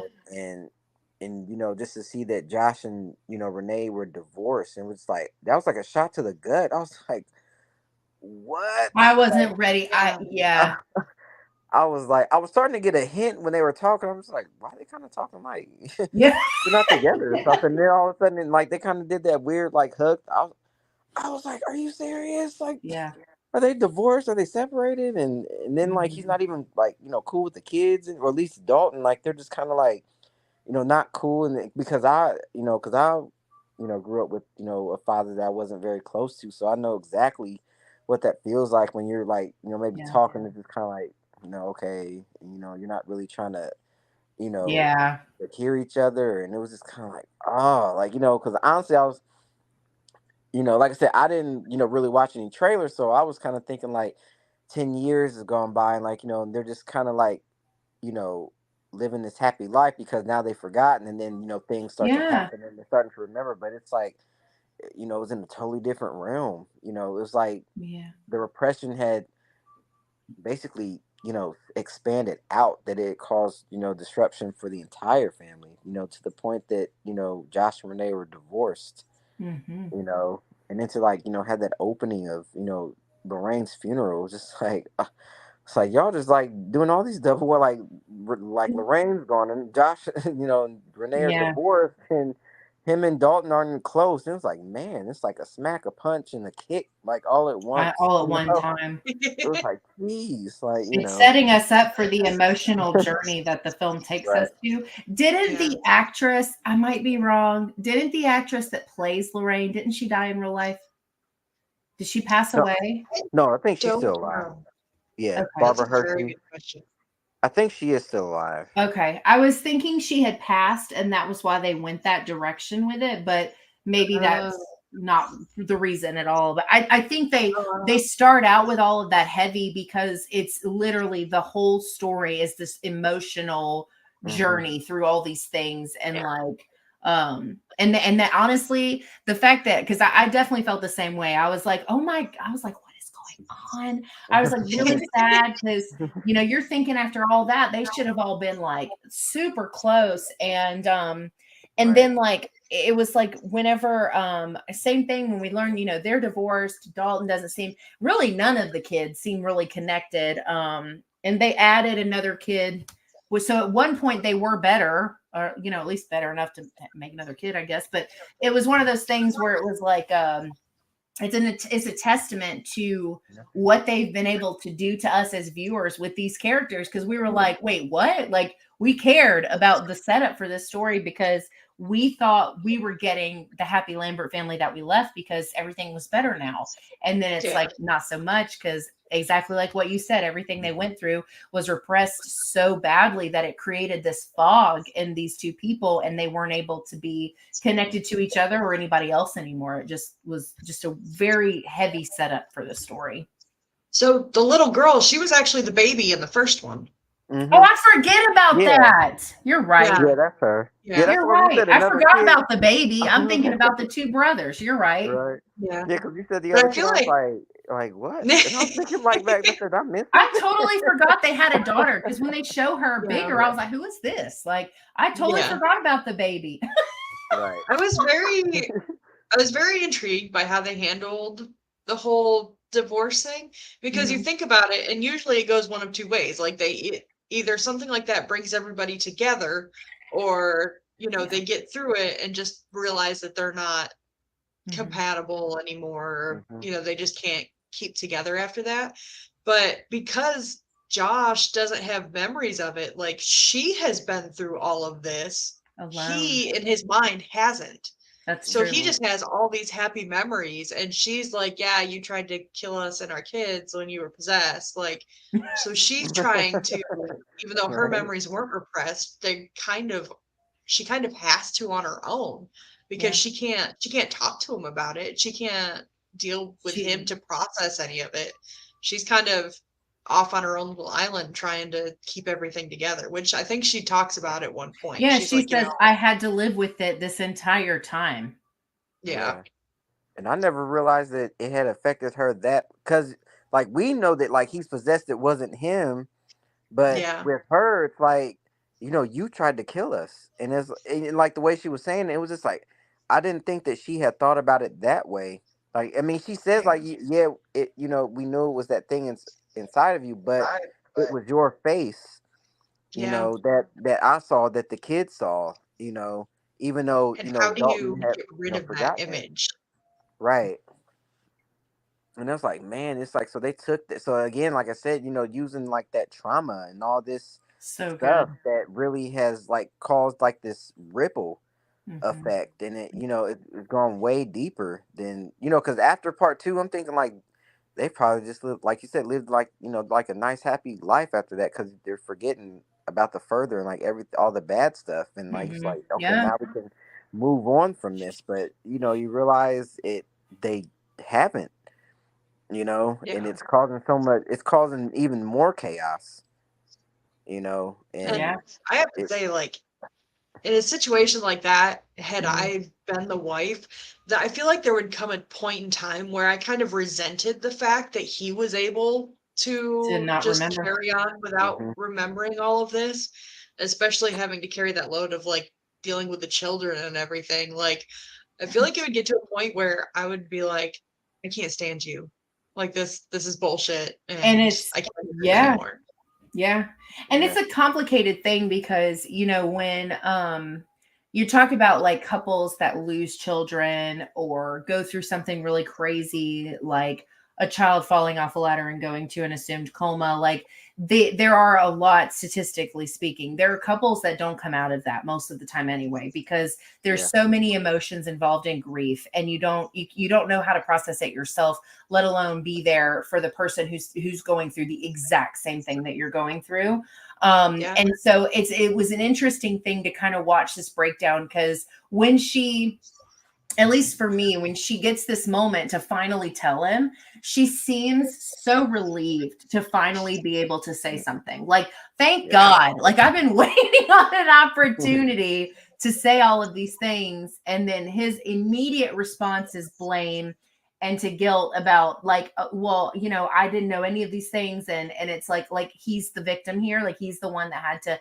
But the other thing is, like, Josh had been repressed before when he was a child, and that's why mhm, he didn't remember, astro projecting, and he didn't remember any of those things. And I think like that was kind of what they were getting at with one of the reasons he was so much more foggy than Dalton was. Because yeah, Dalton, I mean, of course, Dalton's younger too, but that's the first time Dalton had been repressed. Like, none of that, like, that hadn't yeah. happened to him before, but it happened to Josh as a kid, and then again mhm. as an adult regarding the same stuff. And he just has this like interesting moment of like, he's like, we should have gone through this together. We should have worked it. And then there's the other side of it. I don't know. I think they did such a great job separating the two experiences and then showing us as viewers, people connected to this family, what this did on both sides of that spectrum. Yeah. Yeah. And it's like That you can scene in the understand MRI. both sides. Yeah. Yeah, that when he's getting his MRI done Oh, because yeah. he's convinced that was horrifying. Yeah. Like, oh, having So like, that's the scene I was talking about in the trailer. So they show the crawling oh, up, okay. but they don't Yeah. show the hands from the Oh, top. And I was like, so I wasn't ready. I was like, okay, I'm like already leaning in because I'm like, okay, I know like I know what's about to happen. I did not know because first of all, it took way, way longer than I thought it was going to for that jump oh scare. yeah. But the trailer didn't show the part where it was at the top too. It only showed Uh, the crawling up from the bottom. And I was impressed by that because that made me think I knew, which honestly almost made it like way more effective because I was like, I know what's about to happen. And that was not true. That scene was really good. I like that one. it freaked Yeah. Um, me out. It definitely did, because it was already claustrophobic. Because you're like in oh God, there I with know. him, and then it's dark, and then it's just like that. Oh no. That feeling. I like. I've never imagined myself being a claustrophobic. Hmm. I mean, obviously, like being in something like that, would make somebody, but you start to realize just like how vulnerable you are when in that tiny space, and it's just like so uncomfortable. It's almost like you can't breathe. And I don't know if you guys ever done this. Sometimes when you're like watching a horror movie, like either you're at home or you're at the movies, and obviously if it's one you haven't seen before, and it's like you hold your breath, but you don't even realize you've held your breath until you Yeah. like breathe in. Oh, like And then you're just like kind of taking those several pants, like, huh? Like you're just like, I didn't even realize I was holding my breath, you know. And it's just like those like that. That was one of those moments where it was just like I didn't like, just kind of like stop breathing because it was like so uncomfortable. It was so dark. It was so Oh creepy. yeah. And that scene was like that one. That one actually got me. And when I that was great. Yeah. I feel like the biggest thing for me with this one was the ending was about as cliche of an ending as it could have You possibly hush. Mhm. You I hush. just I love struggled the with ending that. to this movie. Like him, I knew once this thing started coming out about his dad, and he's still in the further. I'm like, oh, here we go. Like now he's gonna have his moment with his dad. Yeah. And then we get to the end, and like, oh look, there's Elise, and then he's gonna look, and she's gonna be gone. And so that was for the fans, still, dude. That one was for the fans. We're like, we need one more shot. One more. I was still glad to see her. I'm not gonna lie. Yeah. But I felt like the last like 10 minutes of the movie was very predictable. But I love the rest of it enough that I was able to overlook that. You know what I wanted? I will tell you this. I think the reason I didn't care that it was cliche, because I don't disagree that it's cliche, but the reason I didn't care is because this family has been through too damn much to not get a happy ending. They've been through too much to not get some happy, that I didn't care like where that came from. I just wanted them to have a happy ending. And I'll tell you, the feelings for me started when he is getting ready to leave. They get the call from Dalton, he's good. Then the moment when Foster, that's it. Foster comes over and has this like cute little smile moment with his dad. And you start getting this like, okay, like they're gonna be, oh my goodness. Hi, Journey. It started thundering again. Oh, poor babies. I know. To be fair, it would have been weird if he didn't at least show up one time. I know, he's kind of got a reputation to hold up at this point. But like, that scene when he's in the living room still and he's getting ready to leave, and Renee says, well, why don't you come over early and we can do dinner? And you're just like, oh my God. Like, I took it all. I was like, give me all of the cheese, the cliche. I don't even care. Yeah. And then, of course, like I knew, Dalton, when he was getting ready to put that painting, the picture up on the wall at the end, I knew it was going to be something related to his dad, but I was not emotionally prepared for what it was. Like, I thought it was going to be like a family portrait. No, it was the scene of him carrying him with the lantern. Oh God, my heart. I'm telling y'all, I cried. Like I had tears in my eyes. It was so perfect. Like I loved this for them on so many levels. It was, and then he says, I made the wall. And I was like, oh my God. And then you find out like the lantern is actually like Josh's dad the whole time. Like he's been guiding him like all the time. And like that random thing, I have goosebumps. Like, you wouldn't even like think about like that connects back to 1 and 2. Like now when you watch them again, it's like, okay, now I know what this lamp really. It's totally different, it's really cool. Like, cause I actually thought Josh was a goner in this one. I thought he was gonna stay. When he's like, I did too. I did too. Oh no! And I'm just like, he's gonna like sacrifice himself. I thought the same. Well, and I also thought when he goes to get the MRI, they kind of tricked me because I thought they were going to find something wrong, and that was going to be the reason he sacrificed. Oh, I've only got 2 weeks to live. I'm going to but then they ended up like not finding anything. So I was like, okay, so maybe not. Glad. I would have been very upset had they done that. I would have been upset too. That to me would have been like more extra of like a typical like horror film. Like, oh, I'm gonna die anyway, so let me just do this. And I was like, I don't. And then like and this, I will say this: the 5th movie did kind of this like they're different but they're similar. Like in the last key, the 4th key is what I was gonna say. The last key is the 4th movie, I guess. The last key. There's that very simple way to end it all with the concept of the light and all of the things kind of surrounding that. And that's how that movie ends. So this one also did something that was almost silly, but it worked because of all of the things that it was really talking about in the moment when he's covering up the door on the painting. And when Josh looks up and he sees the black coming down, and I was like, is that blood? Like, what are we looking at right now? And then he says it, and then we see Dalton doing it. And it was just this, like, it seemed kind of like like someone who wouldn't be maybe a fan of the franchise be like, oh, this is like super simplified, but it meant so much more than just painting over a door. Mm-hmm. Yeah. And I really, really liked that a lot, because I definitely thought for a second Josh was going to stay.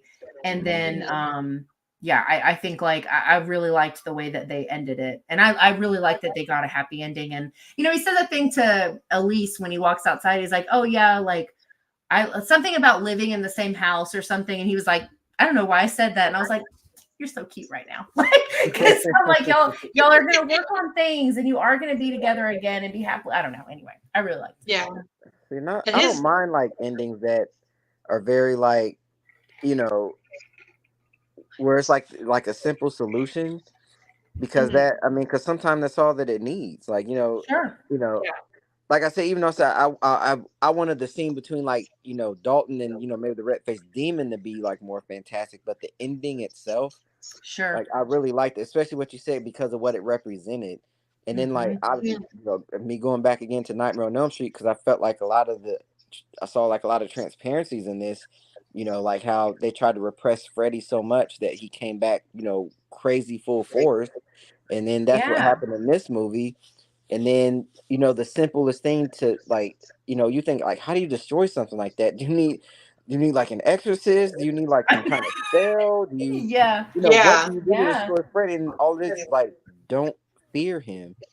That's literally all you have to do, is like not fear. And basically in this, it's like in Insidious Chapter 5, it was like, face what has already come, face it, deal with it, and you can beat it.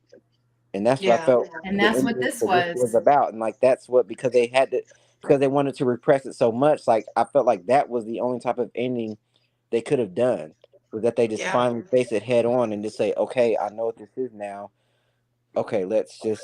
That repression doesn't do anything except make it worse. Sledgehammer stopped by. These are my people. What's up? Thanks for coming by. What's that? Oh, me and him just did one. Did you do your My First Horror? Is that what you did? Yes, that's what we did. Yes. Yeah, I did mine with them a little while ago. Yeah, they're good people. We love Sledgehammer over here. They're great. Oh yeah. Honestly, though, like I feel like had they tried to attach more complicated, something like an exorcism or anything like that, because it's such an in-depth, like really deep issue, like none of those solutions I feel like would have been satisfying. They wouldn't have worked for us as viewers. Yeah, like you took care of this element. What about everything else you've shown me? I agree. And really, I mean, even though to say it, we're like, yes, all they had to do was like face it. It's still, we see how complicated that is for them. So, it being such a, you just had to make this decision. It still was very satisfying that they had to do that, and that you see them go through that process and what it does for them. Right. Yeah, I totally agree. And I have to say, I was actually, so I think my partner's only seen the first one, maybe the second one. I can't remember which ones, but one of the things we talked about as we were walking out was about the seamless effort that went into the going back. So when they go back to the scene from the second movie, when Josh is possessed and he's trying to kill them all, and you get these shots that are not in the second movie. They did such a great job of making it look like it did. Like this did not, and I say that because how many times have we seen films that don't do that very well, right? And we're going, well, that's clearly not the same actor or actress. And this was so seamless. The placement of the hammer, the scene we get of Dalton that wasn't actually the original Dalton, because that scene wasn't shown in the second movie. There's another scene where Renee is messing with the shelf, but they do such a good job of concealing the faces, but still making them look like those characters. And that entire scene genuinely impressed me, because I was like, oh no, this is going to be where it gets weird. Like, it's not, these people are, we're going to know that it's not them. But they did such a good job of marrying the two, the scenes from the second that we're familiar with some angles from older Dalton's perspective that we didn't get to see in the second film. And I just thought that was like really well done. It really surprised me, because that's not typically how that goes. Yeah, it's always good, because now when you go back and watch the franchise, like, you watch it from if you watch it from 1 to 5, now those images will be in your head. Like, okay, when they look that way, it's like, okay, now I know what he's really looking at. Just like part 1. Now when Dalton's up there in the attic, okay, he sees Elise up there, and it's like, so it's like, I like I said, I love stuff like that, especially when it's done right. So good. Yeah. Because like I said, it makes it all just weave so nicely, and it's just like you said, it's almost like it's always like it's already like pre-planned. Like how you're just gonna have this come in later or that come in later, and yes, they did such a good.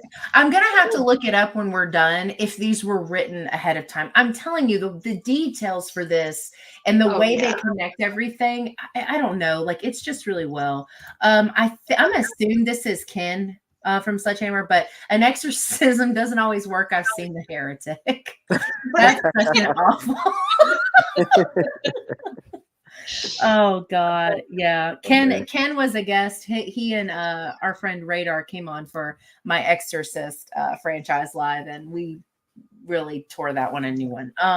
But yeah, I like. And then the other thing, what was the other thing I was going to add to that? The other thing for me that I thought was really cool with this was they also did a really good job with I also really liked our new characters. Like I really loved the temporary roommate. I loved her. Chris. Yeah. We all need a Chris in our lives. Oh my God, she's the best. Hilarious. Yeah. Like her and Dalton. Like, I wanted her and Dalton just like, I said, okay, are they going to be a couple? Because it's like, I need them to be a couple. I need them to be a couple. Automatically, they have to. I love the two of y'all together. Like, y'all they're just, like, so cute. They made such a good team, and I loved their dynamic was so much fun. But also, like, I'm a big fan of people who don't just dismiss things. Like, she was kind of like, "Oh, you're kind of please don't tell me you're really creepy." Like, she was very like honest and forthcoming with like her thoughts and how she viewed things, but she was open to hearing him out. And it's sometimes we spend too much time in horror movies trying to prove things to people that we shouldn't have to be spending all this time proving, when you just woke up and saw your instrument fall on the ground from where I was touching it and you didn't see me standing there. Like, and I loved that she was a belief, like she was someone who kind of was like, you know what? Okay, fine. Let's just say, but I thought that was really good too. Yeah. And when she shows back up later on with her laptop and she's like, I've been looking it up. You're not crazy. The video? Yeah. Yeah. Like, she actually took it upon herself to dig deeper into it on her own, rather than just being like, okay, feed me information. So she's the best. I really liked her. Yeah. And that's what like this movie was all about the family, where I felt like the earlier films were like more about Elise. Because she wasn't in it that much, and obviously Specs and Tucker only have that one scene. So this was really about the family this time. So so that's what that's why I'm glad they really kept it consistent, bringing everybody back. They did such a great job, and honestly, not all people who are actors when they're children are capable as they get older. But I thought Dalton like brought it. Like, I thought he did such a good job. He convinced me of everything that he was supposed to convince me of. Like, I like this scene, the first scene we get where he's in the when he's going to the art class and they're being told to rip up the pictures, and the other kid's like, there ain't no way I'm doing that, and then he rips it. I don't know if y'all did this, but I was like, because it was that picture of Lorraine. I was like, what? And then of course it turns into, it's just him. And again, it goes back to all the same themes of this separation of things and getting through things and process. Like I thought it was, but I loved the scenes with him so much. Like I loved that we got him again, I guess, like in the franchise. Like when I first heard, when they first announced this and said, oh, it's going to be when Dalton goes to college, I'm like, that's cool, as long as it's the same Dalton. And then like Tasha said, it was all the same people. And I was just like, I was so excited for this when it was announced. Yeah. And I like seeing him in that teenage, because, seeing him as a kid, you're just like, he's kind of like, doing the kiddie things. And now he's, 18, 19. Now he's a teenager. He's going to be on his own. He's in college, and he's got that different attitude. And when you see that it's the same person, it's like it gives it a different kind of effect, because it's like, totally agree. Oh, they're really grown up now. This person is really older, and I love that he was like, sort of an outcast. He wasn't somebody that was like part of the in crowd. Like invite him to like, he's like, yeah, why don't you go to this frat party? He's like, no. Because like that's how I was in college, because I was very much an outcast growing up, and it's like I got asked to rush a fraternity, and I was like, thanks for considering me, but just like no, definitely not doing that. Because honestly, he was relatable in that regard, because I was like that too. I didn't do a lot of that like normal, what everybody says they want to do stuff. Like that wasn't me either, and I think it made him even just more relatable. And I love that like after they did go. The first of all, can we talk about the throw up scene?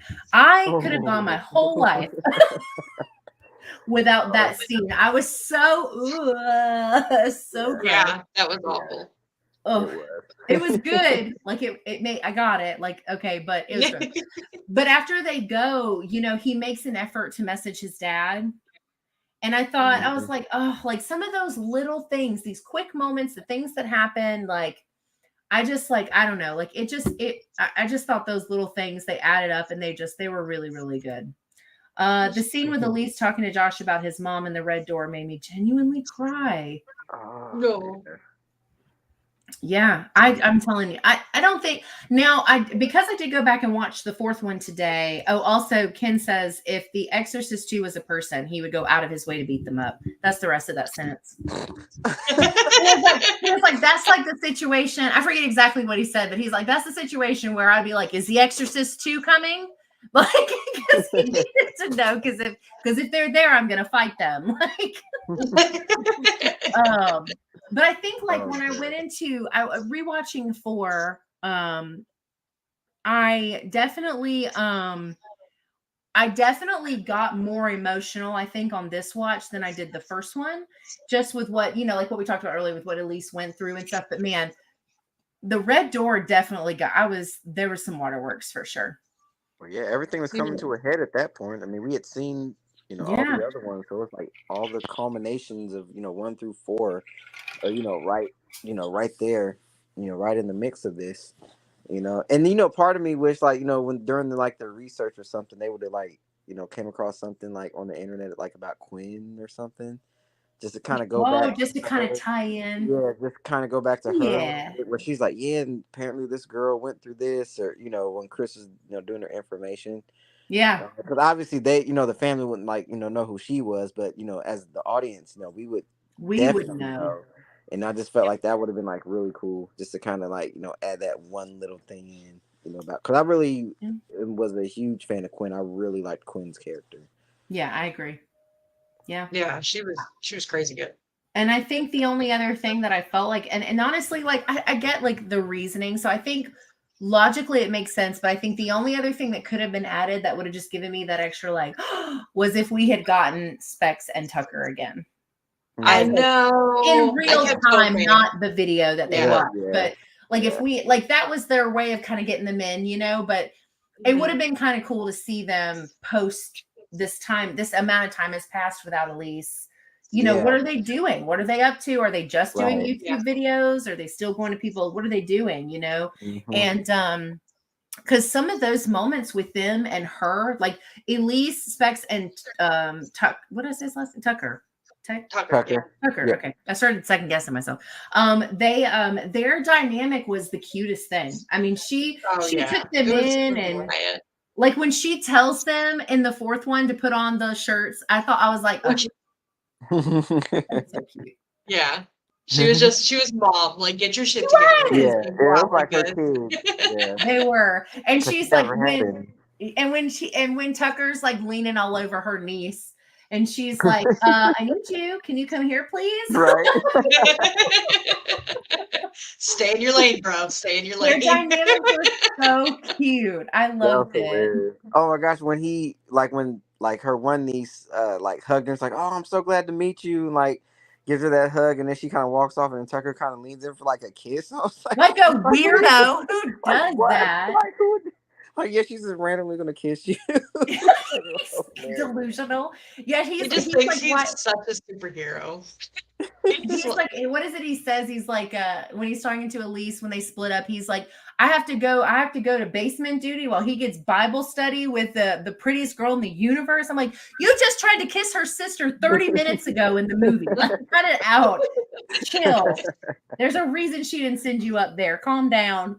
Oh man. Oh yeah, that was good. It was hilarious. Yeah, there was. I could have just like them just having like their own like, the adventures of Elise and like, like Yeah. Specs and Tucker or something.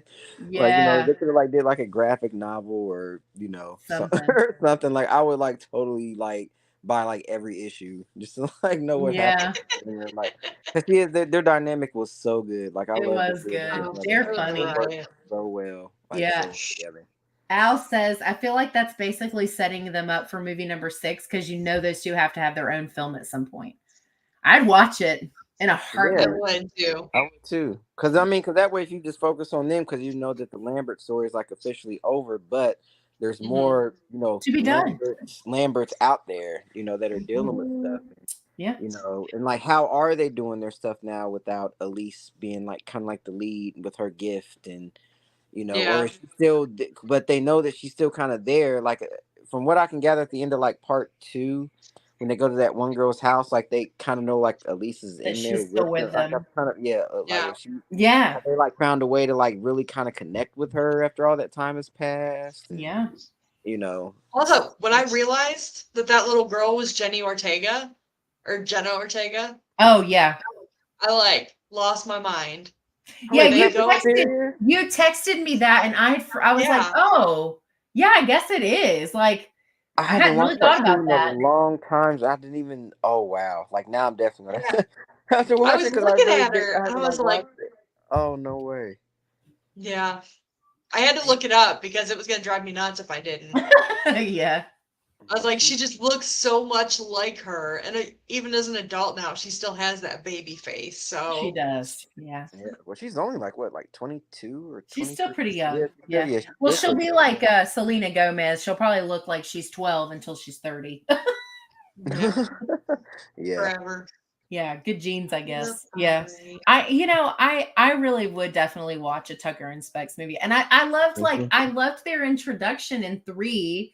He's like, oh no, I follow these guys and they're like ghost hunters and they do all this stuff and they come in and it's like a little real for them. They're like, oh, like, and then we introduce like that's when they meet Elise's in that movie and like just like their whole.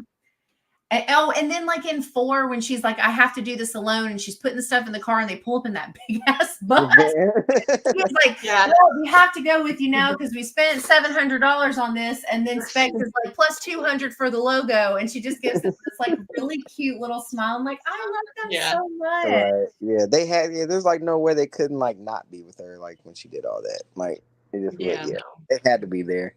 Yeah, absolutely. That was really cute. I love. I can't think of a character in here, like a main character that I really didn't like.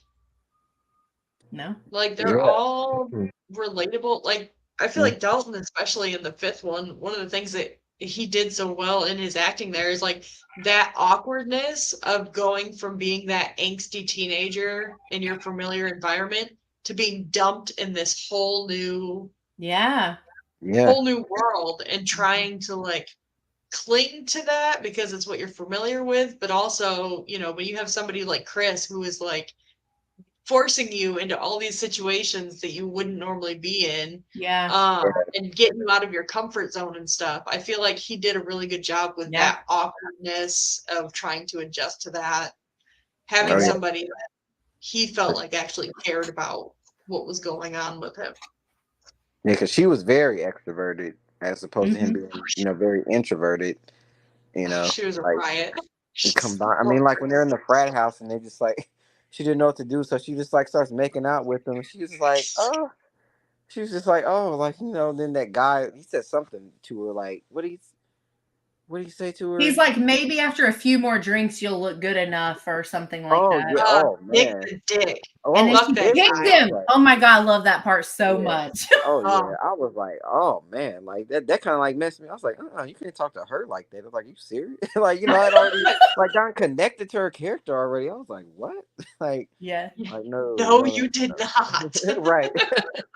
And she also like it was like little moment with them outside afterwards because he's like he's like, I'm sorry that he said that to you, and she's just kind of like on some level it sucked to hear that, but she's already in a place where she was like, F them, like I'm just gonna, it doesn't matter what they think because they're garbage. But that I love that part. And then she's like, oh, I should have asked you first, and he's like, no, it's fine. Like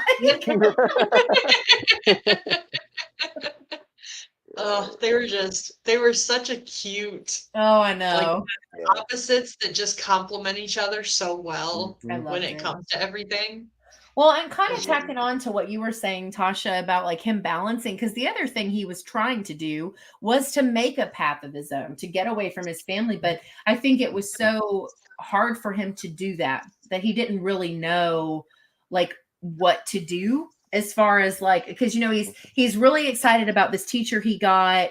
He is really excited to go and do more with his art and do these things. And he was excited, but he also was like clearly hesitant about the overall experience. And so it's a very interesting balance of, I want to do this. I don't know how to do this. I don't know if I should do this. And it was just like, he did really good with those back and forth emotions. And even the thing like with the nightlight, I thought that was really cute too. And she's like, oh, don't tell me. He's like, I'm actually like afraid of the dark. And she's like, that's fine as long as you don't have some bright ass nightlight. And he's like, right.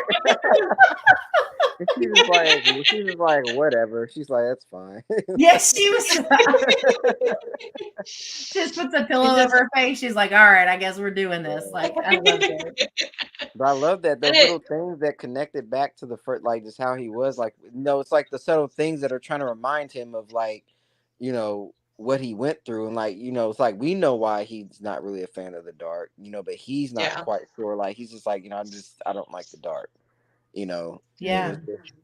It's just those things, and I love that he's just thrusted in that world, because that's how you feel in college. You get like it's your first taste into like the real world outside of like you said, like your comfort zone, and it's like you're experiencing so many different types of things, and, without any supervision, because technically now you're an adult. Okay, I can do these things, but how do I do these things? Can I go forward and do these things? Because there's something that's left in my past that I don't quite know. And it's like, he can't.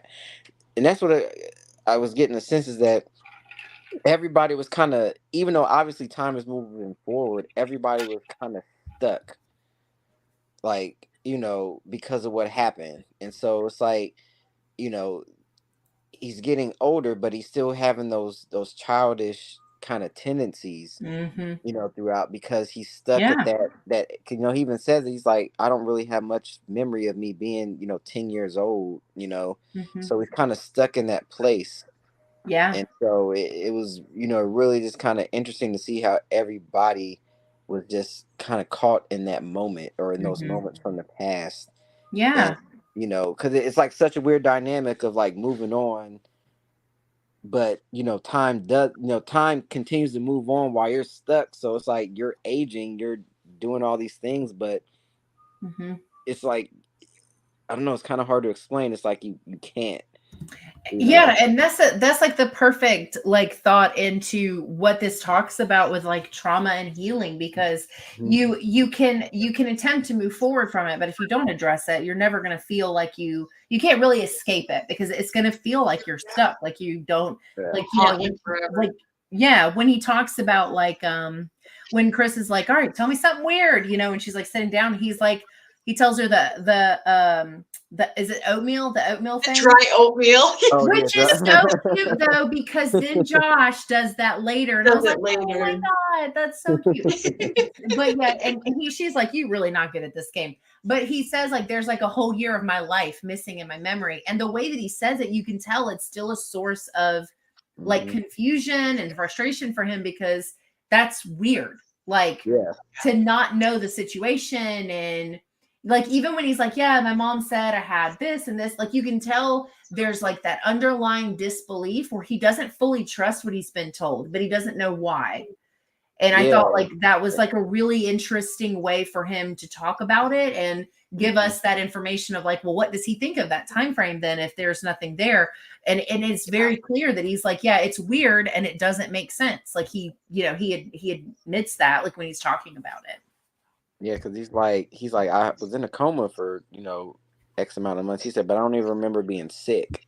Yeah. And he's like, he doesn't, it's like, he says it and he's like, he's confused as he's saying it. Like, like if, that's the way he's felt about it, for all those years. And it's just like, he's like, I still don't understand. And it's like, nobody, like really telling me, it's almost like he's telling her how, really said it doesn't make sense, right? Like he's trying to like already get her to like agree with him, like, this was weird, right? Like, I don't understand what happened.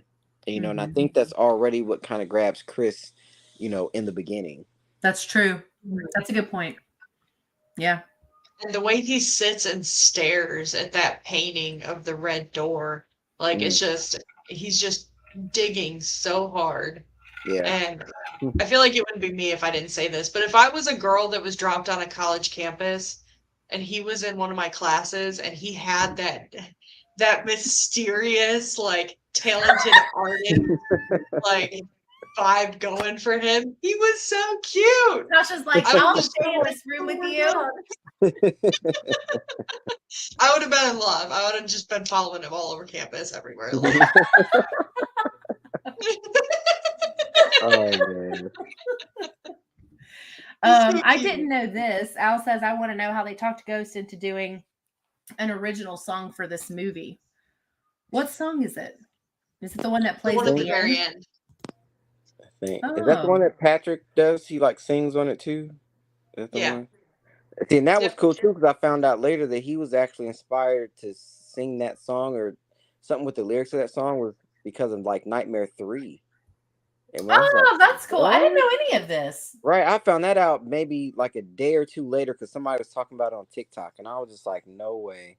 And I was like, I was already getting these like nightmare vibes, and like now I'm hearing. Now it's like like Patrick Wilson is like apparently like a huge Dream Warriors fan. I'm just like, what? Like I'm like my mind was just getting blown. It's like that's I didn't know. Yeah, I didn't even realize that. I mean, obviously I heard it at the end, but I didn't. Yes, it's haunting. Mm-hmm.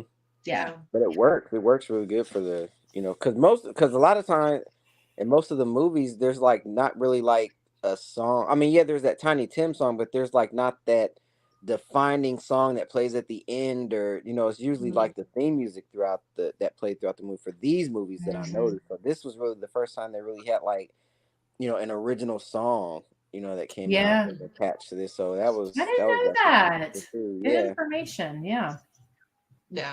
I really loved the Red Door. I know, like I haven't seen like a ton of negative stuff on it, but I have seen some people that were like, oh, I didn't really like it. I didn't think it was that good. But I don't know. Like I don't think this franchise has like a weak link. I really don't. I mean, if I wanted to nitpick, I could probably find something in all of them that I didn't like. But I think overall, it's such a consistently good franchise. And this was like a great addition to it. It fell right in line. It made sense. I still felt all the things that I felt for this family before, and I was just as invested. The scares were just as consistent. The story was just as good. I was really into it. I loved it. Yeah, for sure. Yeah, no, it was good. Just like I said, the biggest thing for me, and I think you mentioned it too, if they had tried to get somebody else to get Dalton or play Dalton, or That would've been had out. changed up characters here and there, it would Yeah, have totally it put would've me out of worked. it. It I would've I don't think I would yeah. have I been totally, as invested as I was. I totally agree. That was a lot of my excitement was we were going back to the original family and it was all going to be the same people. That was like, that Mhm. was huge for me when just Right. original excitement. Yeah. So that's what it's about now. Like there's been a thing. It's like legacy characters, and like Yeah. people don't.